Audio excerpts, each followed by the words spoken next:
Sir ఈ ఏదైతే పీనీస్ ఉందో దాన్ని హైజీనెస్ లేకపోతే ఈ క్యాన్సర్ అని కూడా అన్నారు కదా! సో, ఇది అంటే డ్యూరేషన్ ఏంటి సార్? అంటే వాటి ప్రాసెస్ ఎలా వస్తది అది?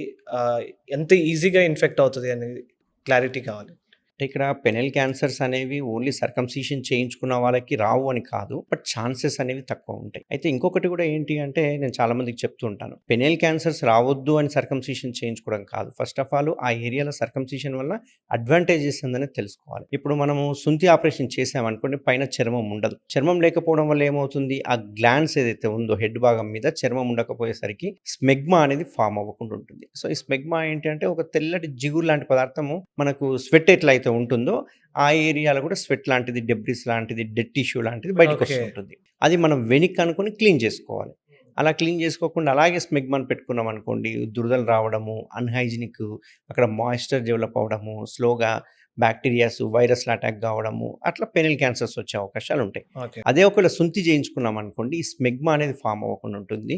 అండ్ హైజీనిక్‌గా ఉంటుంది. కడుక్కోకపోయినా గానీ మొత్తం ఏరియా అంతా మాయిస్ట్ ఉండదు కాబట్టి, ఇన్ఫెక్షన్స్ అనేవి తక్కువ ఉంటాయి కాబట్టి, సర్కంసిషన్ చేయించుకుంటే పెనెల్ క్యాన్సర్స్ వచ్చే అవకాశాలు కొంచెం తక్కువగా ఉంటాయన్నమాట.